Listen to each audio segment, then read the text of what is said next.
Om Tare Tu Tare Tu Re Soha. Om Tare Tu Tare Tu Re Soha. Om Tare Tu Tare Tu Re Soha. Om Tare Tu Tare. All right, well, here we are Wednesday night, and we've had this incredible opportunity to dive into these precious teachings on the path to enlightenment.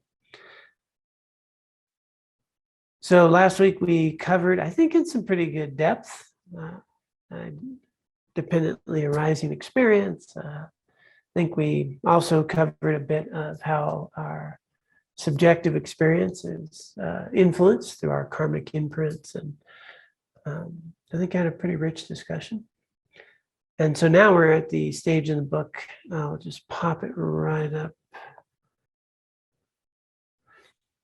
of how dependent arising relates to the three jewels. Three jewels are the Buddha, the Dharma, and the Sangha. These are the jewels of refuge, what we can take refuge in. And a little piece on that. Refuge is something that we can rely upon. Refuge is a safe place. And it's nice to have something you can rely upon in a very unreliable world and experience. And people wrestle with the idea of finding stability and instability. And it's nice that we can cultivate something to have some real grounding in. So these three jewels of refuge are the ultimate refuge beyond anything in samsara itself. The Buddha, now awakened being, the Sangha, and here the Sangha is not the group that we have, like we call this group often the Sangha. They're talking about the Sangha of awakened beings, that arhats and so forth, that have made it beyond conditioned existence, and the Dharma itself. The Dharma itself is that not just the teachings, but it's actually the realizations, the understandings that we experience. Ultimately, it's truth. And so the Dharma can be presented. There's Dharma that can be found in other religions. There's Dharma that can be found in other teachings. It's truth. If it's pointing you to truth, it's Dharma. And so often there's idea it's just the teachings, but it's teachings that help illuminate truth, understanding, ultimate nature of self and experience. And here we're involved in the Buddha Dharma specifically. So we have these three jewels that we can rely upon. And now we're going to have a little discussion or teaching by His Holiness and Thubten Chödron, and apparently many others, on how this understanding of dependent origination relates to Buddhahood and freedom, these three jewels that we can rely upon.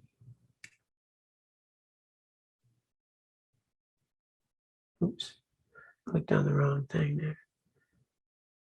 Try that again.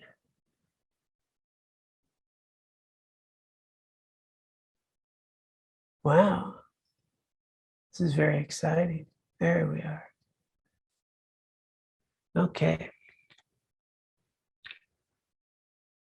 So, dependent arising and the three jewels. Indicating the importance of realizing dependent arising, the Buddha says in the Rice Seedling Sutra, monastics, whoever sees dependent arising sees the Dharma. Whoever sees the Dharma sees the Tathagata, the Buddha. So that's the quote. So basically, this is the path to seeing the truth, the Buddha, the Dharma. So how does seeing dependent arising lead to seeing the Dharma, which leads to seeing the Buddha? A process of progressive understanding is needed. Potentially one of the biggest understatements that we can get involved with. A process of progressive understanding is needed. So he's going to take us through a few things here. When we realize causal dependence, that everything we perceive and experience arises as a result of its own causes and conditions. Our perspective on the world and on our inner experiences shifts due to understanding that these exist only because their causes and conditions exist. Our world, our experience, and even ourselves no longer seem so fixed and solid. Being dependent, they have no essence of their own. So that's a bit of what we talked about last week. You know, the essence of your own. Trying to think some of the examples, but the concept, like this is a table. But where's the essence of table here? We've got wood, we've got legs, we've got. I'm using it as a table, but when you really try to figure out what makes it a table, whether it's metal or it's wood, it could be other materials, could have 3 legs, could have 4 legs, could have lots of different things, and this table can be used for different things. And then is it a table or not a table? When we really look for it, we start to understand that table is a concept in my mind. You remember that from last week. So it's in the idea of a table. It's in my mind. It's not here. And other people, I love using the example of a cat. Cat doesn't necessarily see a table. I don't know what a cat sees, but probably not table. But it's looking at the same thing. So when we start to understand that everything, even us, we arise as a result of causes and conditions, we arise independence upon. Well, sperm and egg, right, from ourselves, our parents and their parents, and then how our body exists, and the oxygen, the air, the food, the nutrients, all that. We start to realize that I'm not so independent. The John is kind of an idea. John is an idea, and there's not something super fixed here. Right? I'm different than I was yesterday. I'm different than before, and I'll be different tomorrow. And I'm becoming. My body's changing. My knowledge is changing. My experiences are changing. My feelings are changing. Everything's very interdependent. So he's just making a point here. And I'm saying here he, but I want you to know that this is written with Thubten Chödron, who's a she, if that's the pronoun she's using, which I think she is, and Dalai Lama and other input and editors. So I imagine that a lot of the voice could be His Holiness, but a lot of the voice could be Thubten Chödron. So we'll just say the author here. That might be more helpful. Is letting us know that as we start to get this, then we realize that myself and others, there's no real essence that I'm trying to pin down and label, and that really shifts our experience. It shifts our experience of people and events and so forth. And we'll get more into that, but that's where we're starting. So as our understanding of mutual dependence and mere designation by name and concept deepens, we will appreciate that a disparity exists between the way things appear and the way they exist. The way they appear to me and the way they actually exist. Not the same thing. While things appear to be autonomous, objective, independent realities out there, they do not, in fact, exist in this way. If we focus repeatedly on branches, trunk, twigs, and leaves arranged in a certain manner and question, what makes this collection of things a tree? We will begin to understand that neither the individual parts nor the collection of those parts is a tree, and that the tree exists by being merely designated a tree, independence upon its parts, dependent on the collection of parts of the tree, the basis of designation of a tree, and on the mind that conceives and designates the tree exists. But if there's no one observing it, if there's no one labeling it, then the tree doesn't exist. There's a tree anywhere. But there's something there.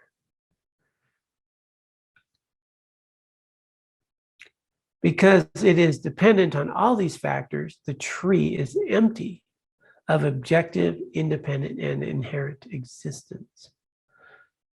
It does not exist in isolation from its own side or under its own power because it depends on causes, conditions, parts, and the conceiving and designating mind.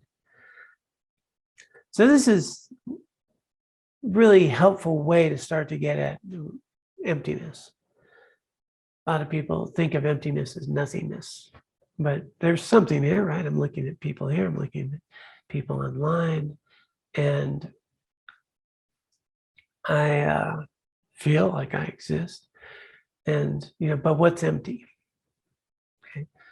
And we're imputing a label, a designation on myself, on you, on I'm seeing Chair. I was telling Sam Chair the Tibetan name is Kupkya, which means butt lift. And that's a pretty good label. That's what it does. It's a function. But when we look more deeply, right, it's empty of that. In other words, we're filling it in with our experience of it, with that label.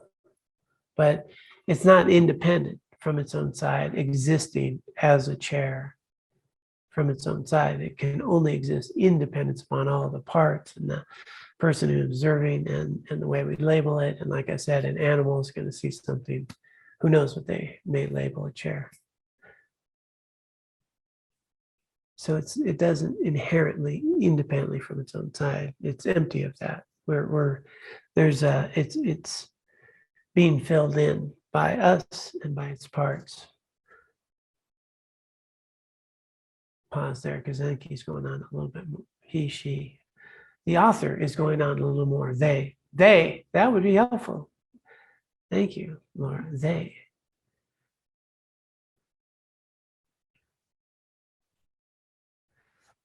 While an inherently existent tree cannot be found under analysis, a tree still exists.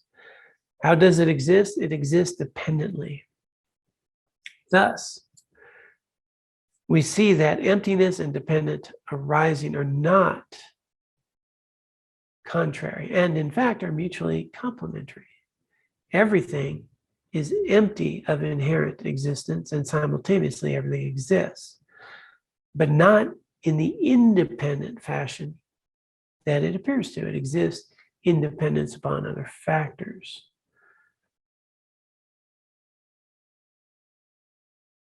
And things can only exist because of emptiness. That's the reverse of that.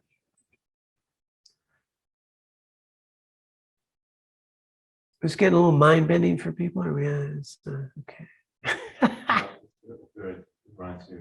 Philosophy classes in college. Right, philosophy class in college. Love to go here. And so how's this helpful? He's going to get to that in just a moment as well. But the first point that he made was the first point that they made is that if I start to understand that I'm always having a subjective experience, not an objective one, well, I have a lot more room and flexibility, and that how things are appearing is not how they are. Well, now there's a lot more to freedom and movement. It's not, things aren't fixed, and I'm not as imprisoned by how I'm experiencing an event. So there's going to be a lot more freedom in how I experience the world and movement in my experience of the world. But what we're going to see, and at the core of all of Buddhist teaching, is the main cause of mental and emotional suffering is misperception. People appear fixed. I appear fixed. I think I'm stuck, whatever label I put on me. I have ADD, or I have this, or I have that, or I'm a morning person. These are how I am, and seems pretty unchangeable. And my personality is a fixed thing, and other people's personalities are fixed things, and that person is the cause of my anxiety or the cause of my experience of annoying, and so it appears that way, and I respond to the world that way, when in fact that's not how it works. And if I start to understand that how I'm experiencing them has a lot to do with me, and how I'm labeling and how I'm filling in the details, well, then I can start working from within and starting to have a greater degree of impermanence and dependently arising experience. Then I can more accurately work on the things that actually cultivate wisdom. And then with wisdom, there's no cause for anger, frustration, worry, anxiety, fear. If I actually see clearly, that's the premise here, which we're exploring. You got to have a cause to be angry. You got to have a cause to be anxious, and the cause is not out there. It's in my consciousness. Out there is a condition that triggers the cause. It's a secondary and it's relational, right? But it's not the primary cause. And so they are about to touch on that a little bit. Underlying strong emotions such as clinging attachment, anger, and jealousy is an assumption that we are inherently existent, independent persons that exist in and of ourselves. Similarly,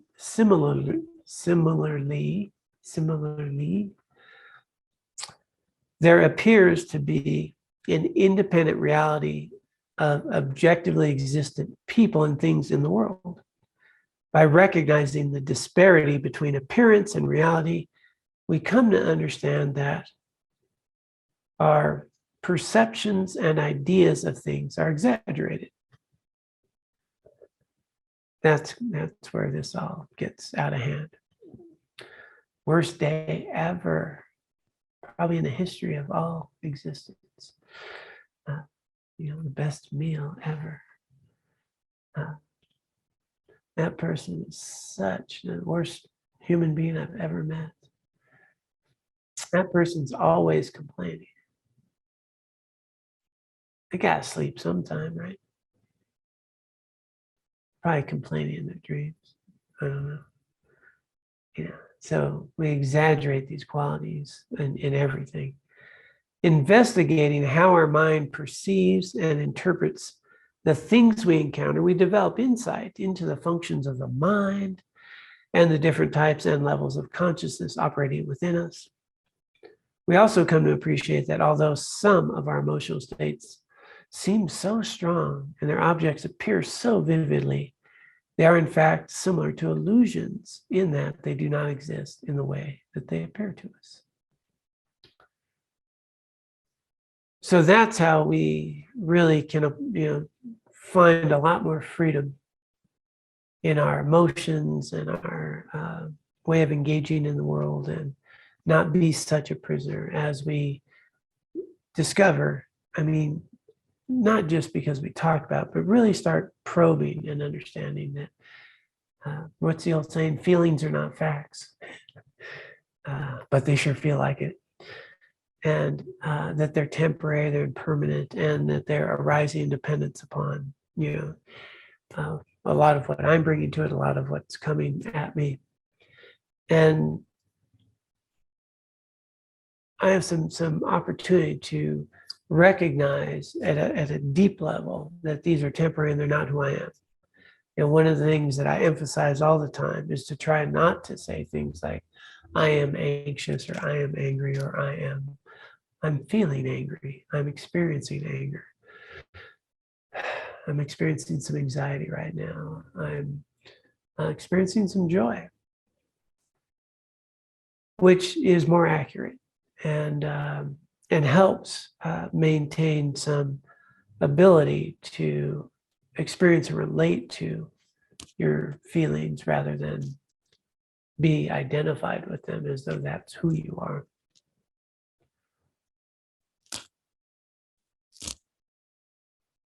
we can be, feelings are emotions. Emotions can overpower us to a degree where we take our lives, where we don't eat. Depression, don't eat. I mean, they're just overpowering. Will to live. On the other side, so joyful, so ecstatic. What's the old saying? Never make a decision when you're angry or a promise when you're happy. Because on the other side, you can make some pretty wonderful, yeah. So as we engage with the world here, we can start having an opportunity to really see that how I'm experiencing things, and whether they're strong emotions or feelings or thoughts or how things appear. And even, people, that's the big thing. I label people. I'll, if we bring to mind someone we haven't seen in a year, we bring to mind, this person's like that. Which of course not going to capture them, their essence. And they may have changed a bit in a year. I even think of one of the real powerful lessons for me here is thoughts and feelings around people that I have had a strong resentment towards, somebody who had done some real emotional, something that I've felt emotional damage from, and have a resentment, right? We can have resentment for someone who's 10 years ago they did this thing. They're that kind of person, and then they're frozen in time. They're frozen in my imagination. But I, bring them right up. I know exactly what they're like. As if this person was frozen in time and hasn't changed in 10 years if they're alive, and hasn't done anything good in their life ever because they did this thing. And what I start to, my big epiphany many years ago, which helps me not have resentment towards people in the past today, is the person I'm having a resentment towards doesn't even exist anywhere but in my mind. And I've been lugging that thing around for 10 years. It's kind of ridiculous to be mad at someone who doesn't exist anywhere but your own mind. And so that's how we start to, work with this, to start to understand how we are experiencing the world is not how it is, and how we exaggerate qualities, and how we see people, places, and events as fixed and independent, and miss the boat entirely, and cause a lot of our own mental and emotional suffering there. The worst thing I think I could ever hear anyone say is, I'll never forgive that person. The way that translates, I'll never forgive that person, is I'm going to suffer for the rest of my life. Wow. Like, I don't deserve to not suffer. When we forgive someone, we give ourselves permission to stop suffering. Doesn't mean we condone what they did. Doesn't mean what they did didn't create pain, or that we approve of it in any way, shape, or form. But when we forgive someone, they don't magically get better. I just let go of the pain. There's nothing to carry here anymore. I'm giving myself permission to stop suffering, carrying that with me. I become free. And so there's a weird thing that, if I'm never going to forgive them, as though they're going to suffer. The analogy is, it's like holding on to a hot coal, wanting someone else to feel the pain.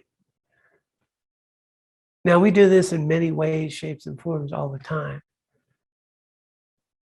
And, we can carry resentments, frustrations, the labels we stick on people, we kind of leave them there. And we kind of think that's how they are. And this is letting us know that's not quite how it is. It's appearing that way. We're experiencing things that way, but maybe we can look a little more deeply. And even that person who complains all the time may, on occasion, say something that is kind or not complaining.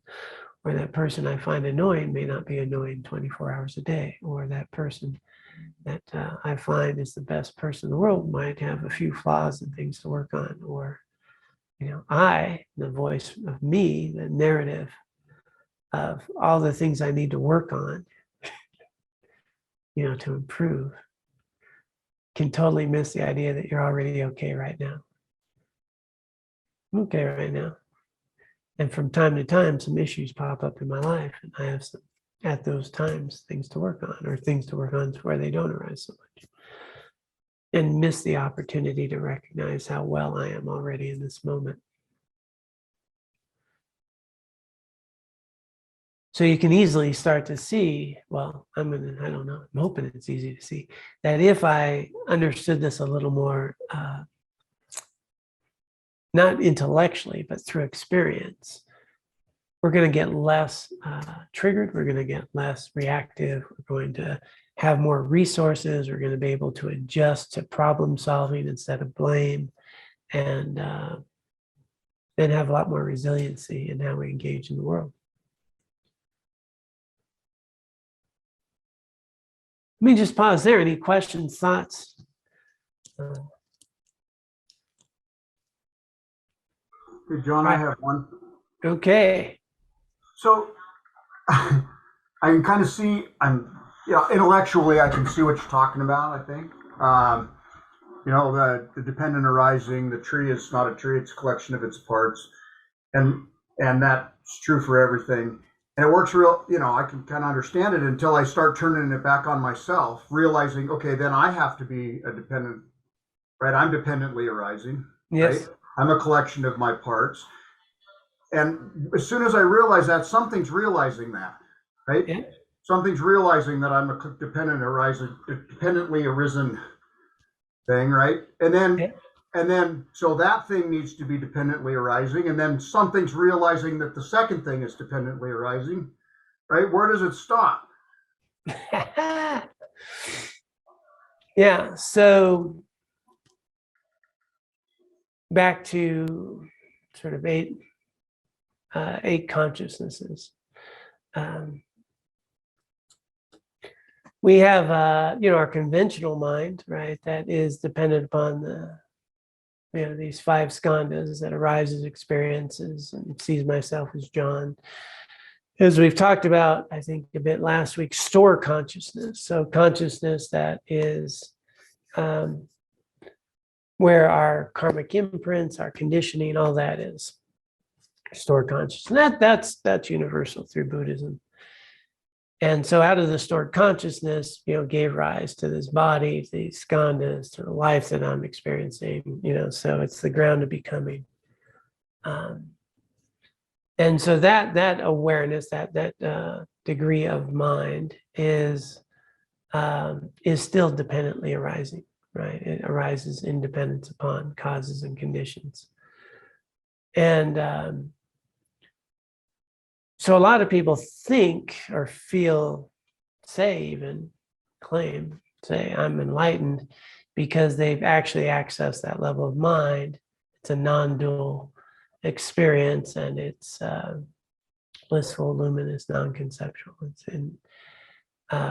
But as you stated, right, it's dependently arising.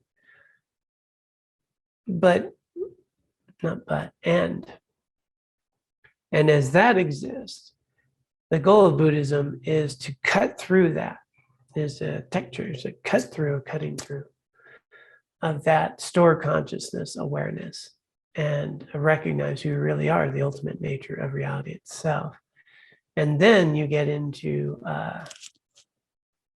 no coming, no going, no beginning, no ending. So we get to a state beyond concept. So awakening is beyond conceptual mind. And then the real good advice is you're wasting your time talking about it or trying to describe it. Right? Because we're going to use concepts, so we're wrong already. And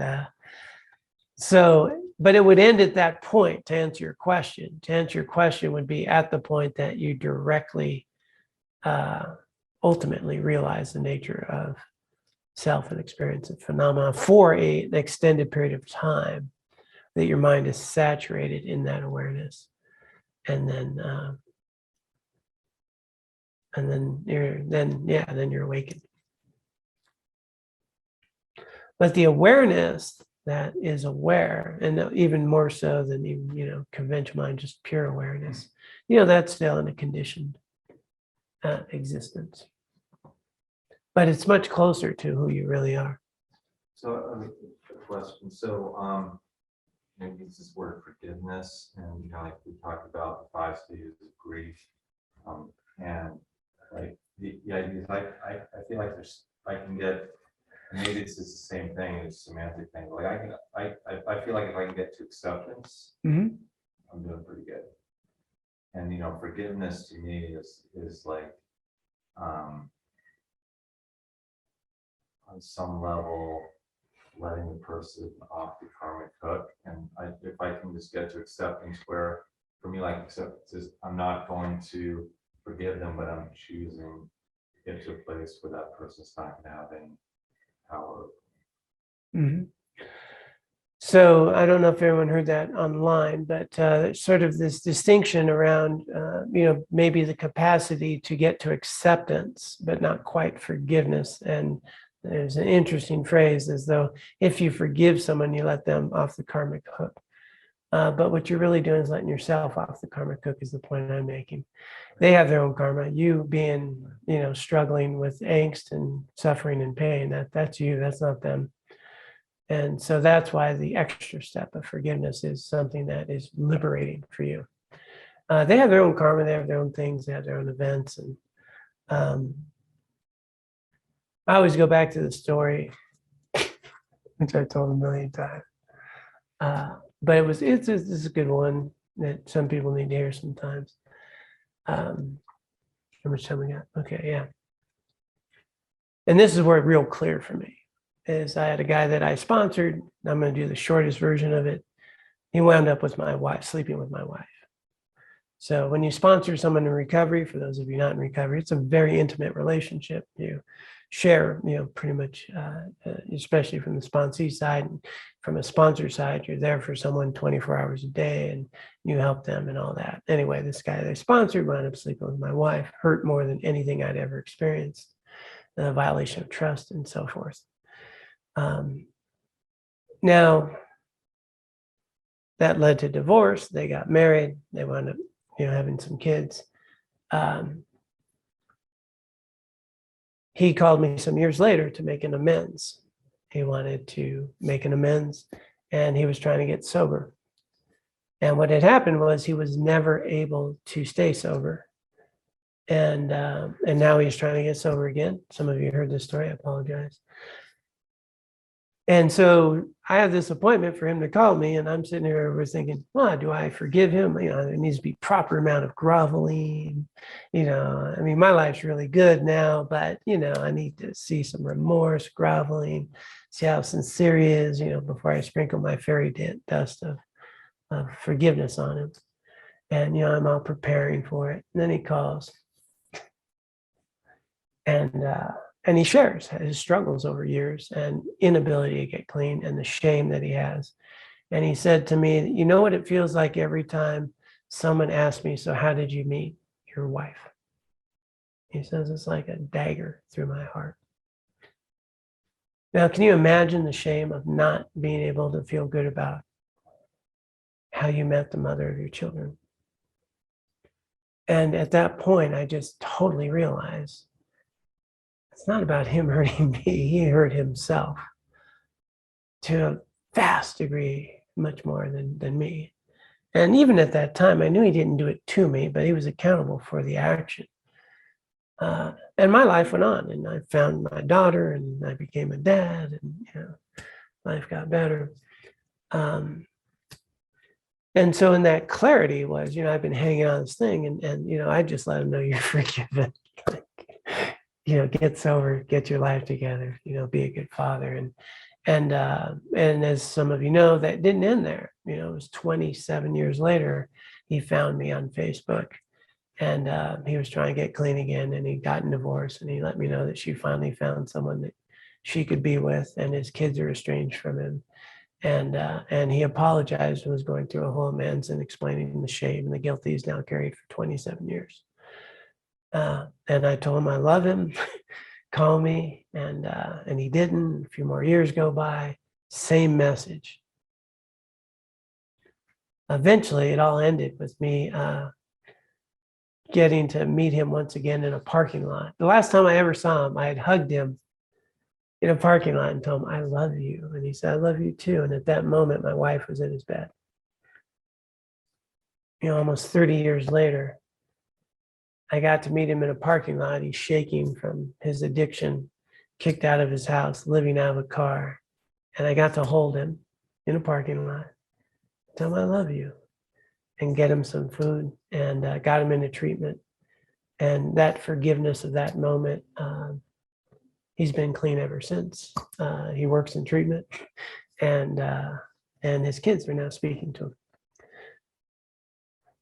So for me, that's such a powerful understanding. Take care, Sam. Good luck tonight. Around, who's on what hook, and how people have their own karma and the things that they do, and the accountability piece is all going to be there. And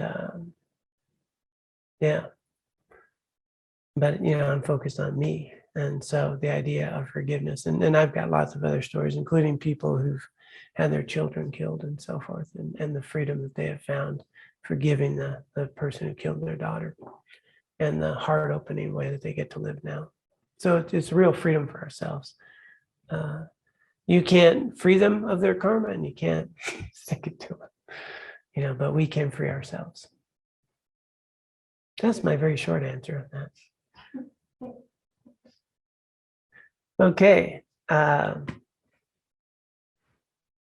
Any other things there for?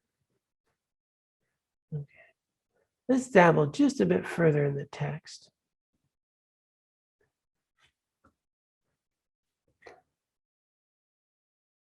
So like we left off here at our emotional states. They seem so strong, right? So even all those feelings I described, you can see where he did this to me, and it's like justified anger. That's what people talk about, justified anger. There's nothing you could do to me that would justify me inflicting suffering on my life. That just doesn't make sense. You can hurt me once, but for me carrying it for 10 years, there's nothing you can do that would justify me not being free. Dependent arising is the foundation for all Dharma practices. The two levels of dependent arising, causal dependence, and so the things in their causes, and dependent designation, right? Proper designation, a tree, the idea of designation, are the factors through which spiritual practitioners accomplish their aspirations. By developing a deep understanding of the nature of reality in terms of causal dependence, we come to appreciate the workings of karma and its results. Our actions bring results. Pain and suffering arise due to destructive actions. Happiness and desirable experiences are the results of constructive actions.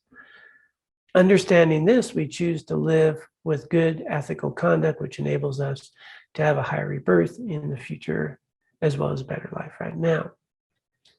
And so this is key, right? I believe we talked about that some, that my current experience arises because of my previous actions of body, speech, and mind. And so when difficult things happen, AKA, right, terrible thing, losing your wife, that whole thing, how I respond is creating my future, so that the harmful karmic imprints have just ripened, they're gone. Now I can get into them and, make them, let me get reactive, angry, and all that, and grow the experience, or I can, that's gone. Now I'm creating my future. How do I respond in a healthy, meaningful, productive way in alignment with ethics and compassion? And now I'm creating the seeds of my future. So that if we get this cause and effect, then we start to realize that everything that's arising has arisen due to past causes. And I'm creating my future now. So everything's an opportunity to grow, to purify, to improve our understanding, our experience, to engage in freedom. And then we also, if we look back at any of these events, those events, whether, especially if they were difficult, they also became the ground from which I gained wisdom, knowledge, resiliency, and who I am today. And, in that case, just a real simple thing. I lost a wife and a friend, but I found my daughter 2 weeks later, gave a dad. And today I'm married to Laura Bartels. Woo, man, that's pretty awesome. Didn't know that then. I should send him a thank you note for sleeping with her. Right? I mean, there's a whole different sense of gratitude now. And we don't, recognize at that time when things seem so difficult that they're creating the conditions for, this incredible, potentials of future. Because we get locked and there's this event, we isolate things as opposed to recognizing that who we are today as a result of all the experiences, both the painful ones and the joyful ones, and the hugs and the challenges that we've received in our lives. And they all add up. And there's a collective experience that's happening in that way. And then there's a lot more, if I see everything as an opportunity to grow, you're not going to get so hung up. You're going to realize that people do things because of their issues and conditionings and problems, and we hold their actions accountable without, devaluing a human being who has done harmful things. And for me, it's real simple because I've done a lot of harmful things. So it's pretty hard for me to point a finger at anybody who's pretty bad, because I got a pretty long list of, pretty horrific things that I've done in my life, which has helped me recognize that I can change, others can change. And but I've never met a human being, I don't think, that didn't want to be a good human being. I met a lot who were like me, didn't know how at that time, at that moment in their life. So that helps me with people. Not so much with dogs. I'm working on it though. All right. Coming up on 7 o'clock, I take just a peek to see if the next page opens up a big thing. Because this is such a clarity. Okay, so yeah, so they are going to tie this together. So if I get this, I start to explore karma, its results, and the basic premise, which is not just Buddhist, right? You reap what you sow and such things, but purely straightforward. And whether you go to Aristotle, right? Well-being, all that comes from virtue.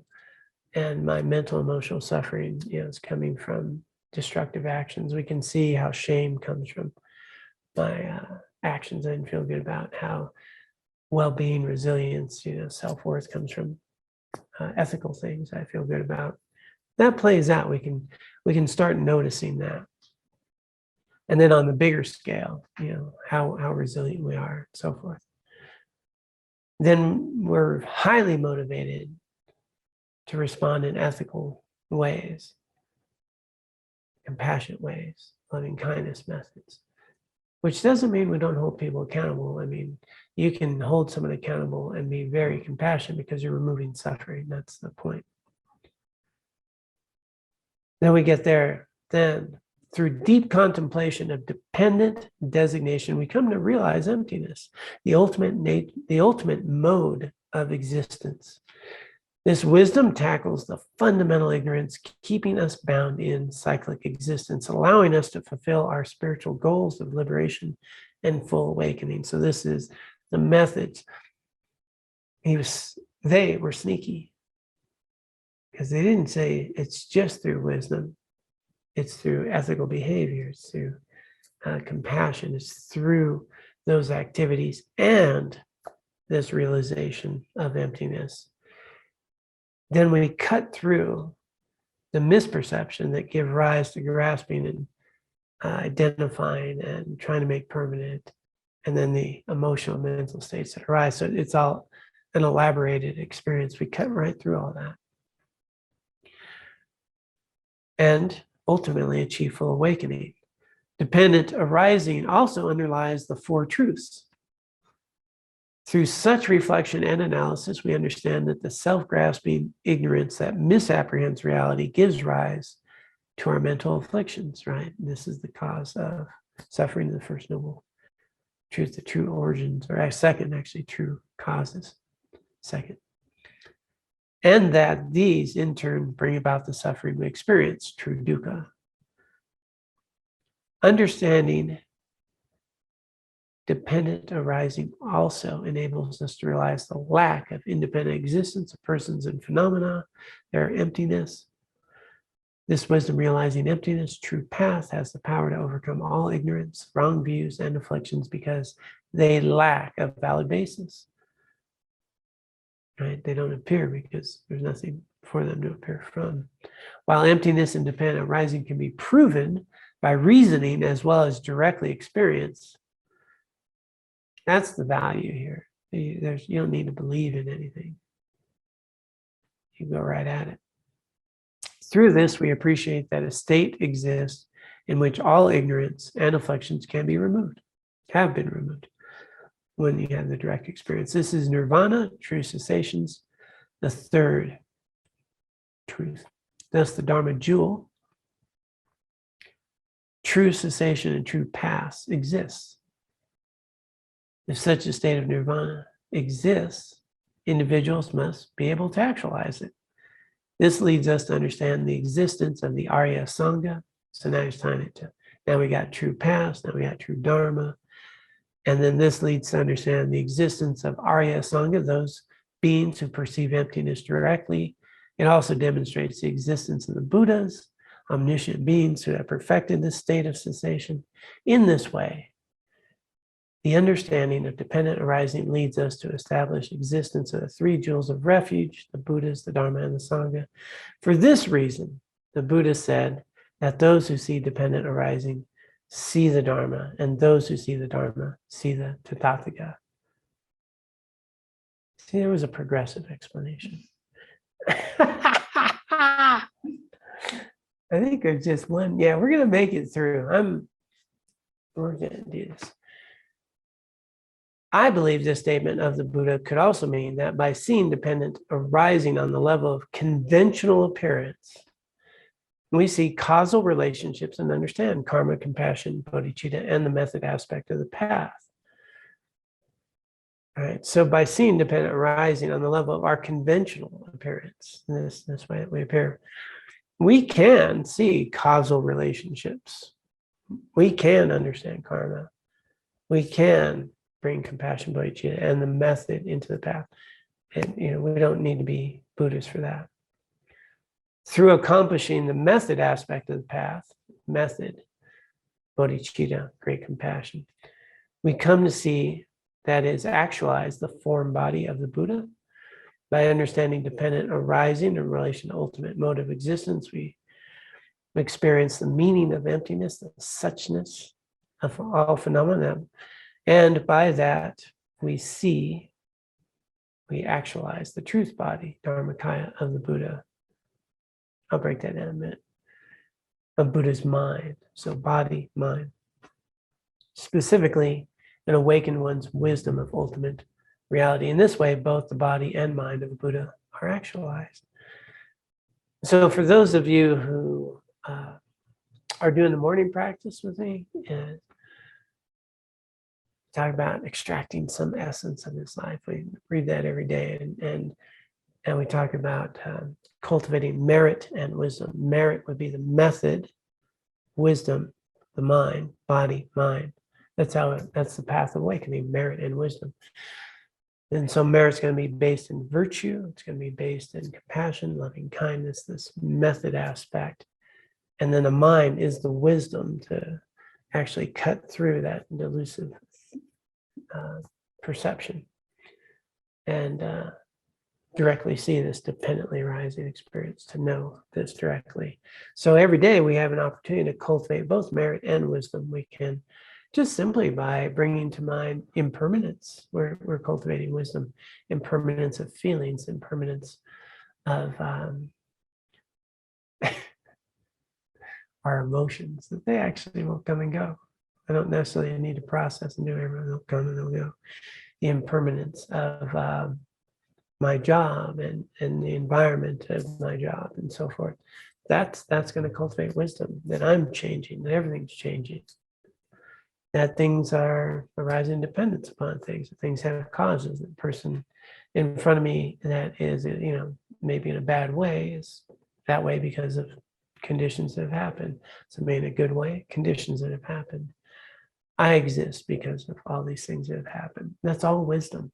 So every day I can be cultivating wisdom, insight, vipassana, and I can be cultivating merit.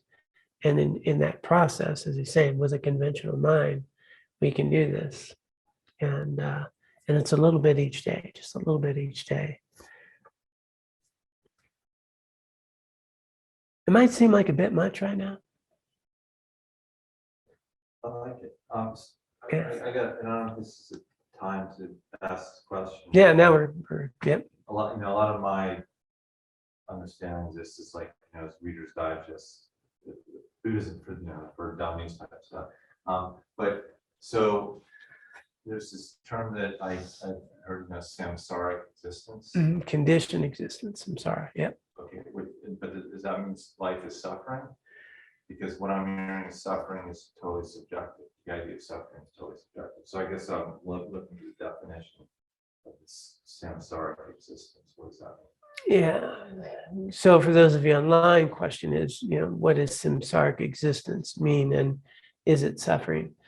I think so. A conditioned existence, a misperceiving existence, and so back to the Four Noble Truths. The first noble truth. The word suffering is a difficult word. You're rarely ever going to find a Buddhist teacher who would pick that word because it doesn't feel like I'm suffering right now. I'm just sitting here in a chair and, I'm pretty sure I'm going to have something nice to eat in a little bit. So it doesn't feel like suffering, right? But in the truth of suffering and causes suffering, these three types of suffering. And so in conditioned existence, so samsara is an existence that is governed by karma. We're conditioned, and it's based in misunderstanding. And because of that misunderstanding, we're always going to be subject to dis-ease. That's a good way to put it. We have a dis-ease, a discomfort. We will never have in a conditioned existence freedom of just happiness, or even being able to do and be what we want. We might choose to be happy today and not be happy. We will want this and get something else, and or we might get what we want, and then that happiness won't last. That it's falling away, and then the very things that we believe will bring us happiness are often the source of our biggest suffering. Right? House, job, car, relationships, job. Really happy to have a job. I got to go to work. And, just the very things. And so samsara is a conditioned existence, also called cyclic existence. And it's conditioned due to our karmic imprint. So it's got karma and klesha. Karma and klesha are mentally afflicted states of mind, mental afflictions. And so they would say its very nature, they use the word suffering, but one person calls it stress, or even when we're at peace, it's temporary and somewhat conditioned generally. And so that's conditioned existence, samsara. And the thing about samsara and nirvana, they're not different places. It's a different mind that's experiencing this. So if I see clearly, I'm in nirvana. If I have karma and klesha, I'm in samsara. Does that make sense? That makes total sense. Okay. It's subjective. Yeah, it's very subjective. And if my mind was not caught up in this, so it's the mind that changes, not anything else. That's why they say it's an inside job. And, or like heaven on earth. Yeah. Yeah, exactly. It's in the same place. It's not anywhere different. Yeah. All right. Any other questions? Looks like there's a chat. There's a chat. I'm going to click on that. That's a thank you. All right. I have a question. Okay. Going back to the passage that reads, everything is empty of inherent existence and simultaneously everything exists, Yes. but not in the independent fashion that it appears to. It exists in dependence on other factors. Does that include the primordial consciousness as well? Is that also dependently arising? Yes, in our capacity, because we can only talk about it in dependence upon our thought of what primordial existence is, right? Primordial awareness. So, but when you actually get to, again, once we get back to the sort of full awakening, now we're beyond concept. And so that's where we're trying to describe or its qualities and attributes. But even us trying to describe it, that's a condition. It only arises in dependence upon. But even, emptiness, achieving emptiness is dependent, right? It's dependent upon us. It's dependent upon the path. It's dependent. And so you're going to find even that arises, like our nirvana arises in dependence upon, right, our efforts. Yeah. Good question, Mark. You're always right on top of this thing. So it doesn't really underlie, that primordial consciousness doesn't underlie any of these other either dependently arising or designated things that don't exist, that are empty.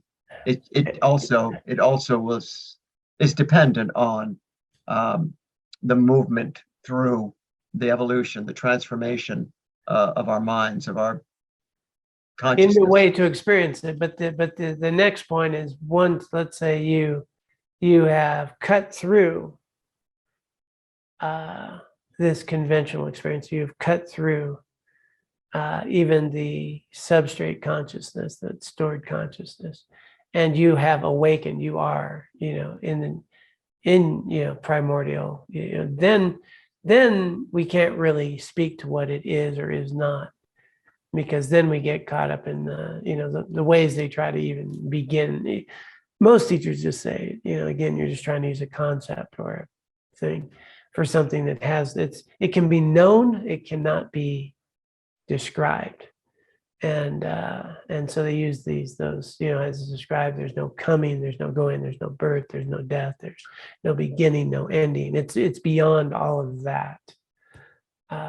When you have achieved. But I guess my question is, but does it exist?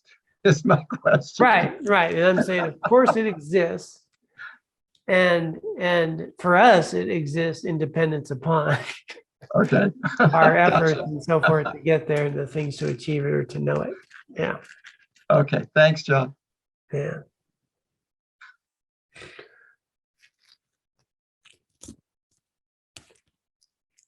All right.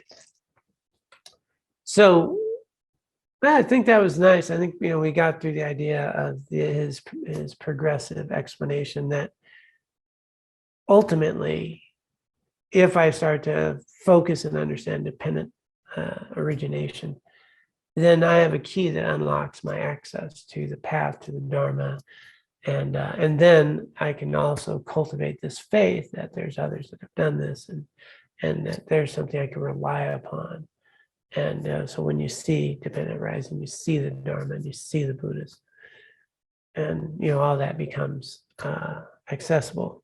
And then just the piece that I'll add here at the end, which came to me, is when I first started hearing any of this, I remember sitting at teaching by Dalai Lama, Nagarjuna. Yeah, pith instructions on, the nature of reality, emptiness, dependence. It was over my head at such a degree. I was just trying not to fall asleep, and I just too much. But what I saw was people who engaged in these practices that were more peaceful, they're more at ease, they're more resilient, they had good hearts. And I thought, I want that. And I saw teachers that I felt really embodied this. I met them directly. And so I thought, well, it's worth some time and energy here. And my initial focus was, that emptiness stuff, that wisdom, that's for other people. I just want to be a good person, and it's worth my time.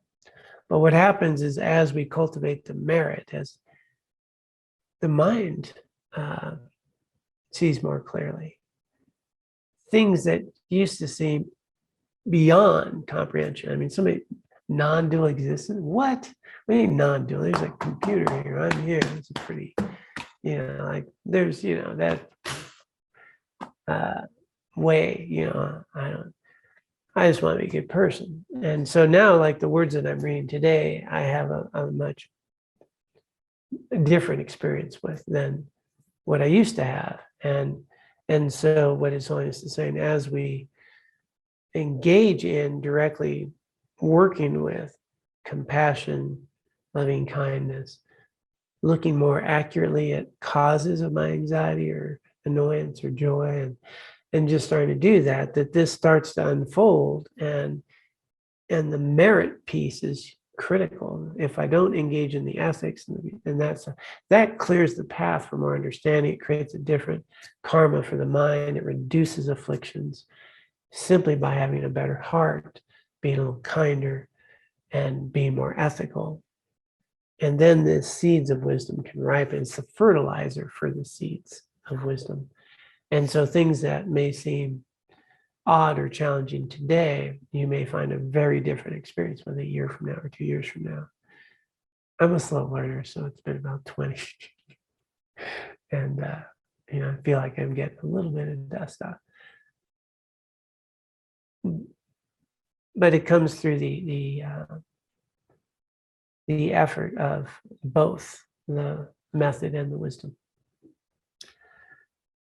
And what is, important here is that logically, practically, doing it, testing it, see how it works. All right, well, let's go ahead then and dedicate the merit we've already cultivated this evening. That's the other piece. We cultivate merit, we dedicate the merit, it stays with us, it grows, it accumulates.